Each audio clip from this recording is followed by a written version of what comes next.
ভোররাতে চুপিসারে পুকুরে মাছ চুরি করতে এসেছিল সশস্ত্র দুষ্কৃতীরা। বিষয়টি টের পেয়ে লোকজন নিয়ে দুষ্কৃতীদের ঘিরে ফেললেন পুকুর মালিক। আর ঠিক তখনই পরিস্থিতি বেগতিক দেখে দুটি বাইক সহ ধারালো অস্ত্রশস্ত্র ফেলে চম্পট দিল মাছ চুরি করতে আসা দুষ্কৃতীরা। রবিবার সাত সকালে এই ঘটনাকে ঘিরে জোর চাঞ্চল্য ছড়ালো মালদার মোথাবাড়ি থানার চরকতলা কাউয়াখন এলাকায়। ঘটনায় পুকুরের যোগানদার এবং পুকুর মালিকের অভিযোগ, ডিসেম্বর মাসে পুকুরে মাছ চুরির ঘটনা ঘটেছিল। ওই সময় দুষ্কৃতীরা যোগানদারকে ধারালো অস্ত্র দেখিয়ে ভয়ভীতি প্রদর্শন করে পুকুরের মাছ চুরি করে নিয়ে গিয়েছিল। ওই সময় তারা পুলিশে লিখিত অভিযোগ দায়ের করেছিলেন, কিন্তু পুলিশ কোনো ব্যবস্থা নেয়নি। এর মধ্যে ফের রবিবার ভোররাতে কয়েকজন দুষ্কৃতী দুটি মোটর বাইক নিয়ে পুকুরে মাছ চুরি করতে আসে, যা পুকুরের যোগানদার টের পেয়ে পুকুর মালিককে খবর দেন। পুকুর মালিক লোকজন নিয়ে এসে দুষ্কৃতীদের ঘিরে ফেলে। ওই সময় দুষ্কৃতীরা পরিস্থিতি বেগতিক আঁচ করে দুটি বাইক সহ ধারালো অস্ত্রশস্ত্র ফেলে চম্পট দেয়। পরে খবর পেয়ে মোথাবাড়ি থানার পুলিশ দুষ্কৃতীদের ফেলে যাওয়া বাইক, ধারালো অস্ত্র উদ্ধার করে ঘটনার তদন্ত শুরু করে বলে জানা গেছে। আমরা 3:30টার দিকে যখন আসি তো দেখছি মাছ ছুটেছে মোবাইলে আলো জ্বলিয়ে। তারপরে আমার বাবা তো একলাই কালিতে পারলো না, তাহলে আমাকে ফোন করলো। ওদের তাড়াতাড়ি পুকুরওয়ালাকে ডাক, ফোন করে ওরা পুকুরে মাছ ছুটেছে। মাছ ছুটে পরে এবার আমি পুকুরওয়ালাকে ফোন করলাম, ইন্তাজুল কাকাকে। ঠিক আছে, আমরা 5 মিনিট 10 মিনিটের মধ্যে ঢুকে গেছি। এবারে আমরা এলাম পোলট্রির ফার্মে, মোটর সাইকেল রাখলাম। এবার আমরা 3-4 জনের দিকে ওইদিকে 3 জনে গেলেও এক সাইড দিয়ে 3 জনা আসার পর তারপরে আমরা এবার একজোট হইলাম। আমরা একজোট হয়ে যদি এইদিকে যদি ভাগে না, আমরা এইদিকে ঢুকলাম। ঢুকে এটা ধাবা করলাম, তো ওরা ভেঙে গেল মাছটা ছেড়ে। আজকে যেটা ঘটনাটা হয়েছে, এর আগে 13-12-2025 তারিখে হয়েছিল। এর আগে দুটা লোক পুকুরে সব মাছ টাছ মেরে টেরে আফা করা ছিল। সেই মাছ মানে ওদেরকে 10-15 জন এসে মার্ডার করার মতো করছিল। ওদেরকে হাসুয়া দিয়ে লাগিয়ে রেখেছিল, সব মাছ ঢোলাই করেছে। এটা কমপ্লেন করা হয়েছে ওসির কাছে। 13-12-2025 তারিখে রাত্রিবেলা হয়েছিল 12টার সময়। সেটা কমপ্লেন করা হয়েছিল 16-12-2025 তারিখে। সেই রকমের ঘটনা আবার আজকে রাত্রে ঘটেছে। ওরা আবার দুটো বাইক ছেড়ে পালিয়ে গেছে।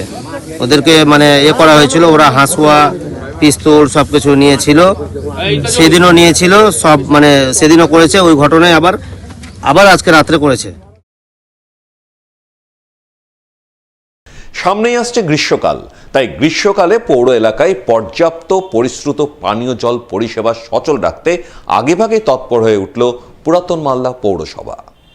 তৎপরতার অঙ্গ হিসাবে পৌরসভার পানীয় জল সরবরাহের ট্রিটমেন্ট প্ল্যান্ট পরিদর্শন করলেন পৌরসভার চেয়ারম্যান বিভূতিভূষণ ঘোষ।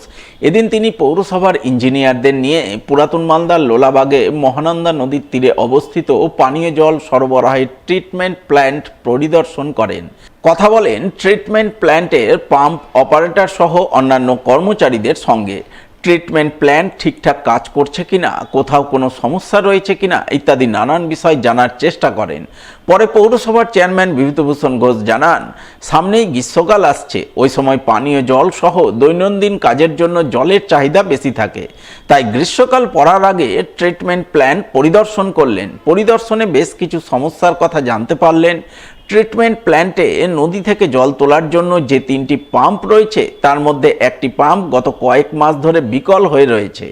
জল ফিল্টার করার জন্য যে 4টি মেশিন রয়েছে, তার মধ্যে একটি মেশিন কাজ করছে না। এছাড়াও কিছু ভাল্ব পাল্টানোর প্রয়োজন রয়েছে। এই সমস্ত কাজ করতে সব মিলিয়ে প্রায় 30 লক্ষ টাকার মতো খরচ হবে। তাই প্রাথমিক পর্যায়ে অতি জরুরি কাজগুলি আগে করার সিদ্ধান্ত নিয়েছেন। আমি দেখলাম আমাদের ইনট্যাক বলে ওটা না, ইনট্যাকে দেখলাম আমাদের 3টে পাম্প আছে এবং 3টা মোটর আছে, যেটার থেকে নদীর থেকে জল তোলা হয়। দুটো সবসময় কাজ করে, একটা রিজার্ভ থাকে। তো দেখা গেল একটা পাম্প খারাপ আছে দীর্ঘদিন, প্রায় 6 মাস থেকে খারাপ। এটা যদি আমরা এই সময় ঠিক না করি, একটা পাম্প যদি আমরা এক্সট্রা না রাখি, তাহলে যদি দ্বিতীয় পাম্প মার খায়, তাহলে আমাদের এই এলাকার মানুষের যে জল সাপ্লাই সেটা বন্ধ হবে, মানুষ জল থেকে বঞ্চিত হবে। মেকানিক্যাল তাদের সঙ্গে কথাও বললাম, তাতে ওরা যে এস্টিমেট দিল, ওখানে 18 লাখ টাকার মতো লাগবে। 18 লাখ টাকা খরচ করলে একটা নতুন মোটর পাম্প করা যাবে এবং তাতে আগামী দিন আমাদের এই এলাকার জল সাপ্লাইয়ে কোনো অসুবিধা হবে না। দ্বিতীয় দেখলাম এখানে আমাদের কিছু পেছনের দিকে কিছু মোটরও আছে, কিছু ভাল্ব আছে, যেগুলো চেঞ্জ করতে গেলে দুটো ভাল্পে বোধহয় 6 লক্ষ টাকার মতো লাগবে, মোটর আছে পাম্পে, হ্যাঁ পাম্পে 6 লক্ষ লাগবে, মোটর আছে ওখানেও প্রায় 10 লক্ষ। মোটামুটি আরও সমস্যা আছে এখানে, ওদের সঙ্গে কথা বললাম এবং ঘুরেও দেখলাম। সেই সমস্যা এখানে বেড আছে, যেটা জলটা যাচ্ছে ফিল্টার বেড, সেটা 4টে আছে আমাদের, 4টের মধ্যে 3টে কাজ করছে, একটা প্রায় 6-7 মাস থেকে অকেজো হয়ে পড়ে আছে, সেটাকেও আমাদের দেখতে হবে। আপাতত আমি যেটা দেখলাম, যে কাজগুলো বললো সেটা খুব এমার্জেন্সি কাজ, প্রায় 30 লক্ষ টাকার মতো খরচ করতে হবে এবং কাজটা খুব শর্টলি অল্প সময়ের মধ্যে করতে হবে, কারণ সামনে যে দিনটা আসছে সেই দিনে জলের চাহিদা প্রচুর বাড়বে। শারীরিক এবং মানসিক ফিটনেস বজায় রাখার বার্তা তুলে ধরে রবিবার মালদায় হাঁটা কর্মসূচি রূপায়ণ করল রাজ্য সৈনিক বোর্ড। এদিন রাজ্যের 14টি সৈনিক বোর্ডের পক্ষ থেকে এই কর্মসূচি পালন করা হয়, যার অঙ্গ হিসাবে কর্মসূচি রূপায়ণের ছবি নজরে আসে মালদা শহরেও। এদিন 7 সকালে সৈনিক বোর্ডের উদ্যোগে শহরের রথবাড়ি মোড় থেকে হাঁটা কর্মসূচি শুরু হয়, যা শহরের বিভিন্ন পথ ঘুরে মালদার ডিএসএ ময়দানে গিয়ে শেষ হয়। হাঁটা কর্মসূচিতে পা মেলান প্রাক্তন সৈনিক, এনসিসির ক্যাডেট এবং সাধারণ নাগরিকরা। তারা সকলে মিলে পথ পরিক্রমা করে শারীরিক এবং মানসিক ফিটনেস বজায় রাখার বার্তা তুলে ধরেন। এছাড়াও সৈনিকদের সঙ্গে সাধারণ মানুষের জনসংযোগ, প্রাক্তন সৈনিকদের পরিবারের পাশে থাকার বার্তাও তুলে ধরা হয় এদিনের এই হাঁটা কর্মসূচিতে।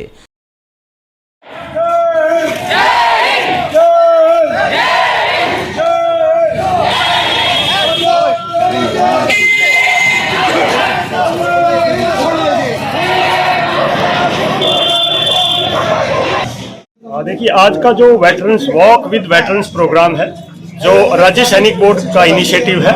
राज्य सैनिक बोर्ड ने सारे 14 सैनिक बोर्ड में वेस्ट बंगाल में आज के दिन एक ही टाइम ये प्रोग्राम किया है।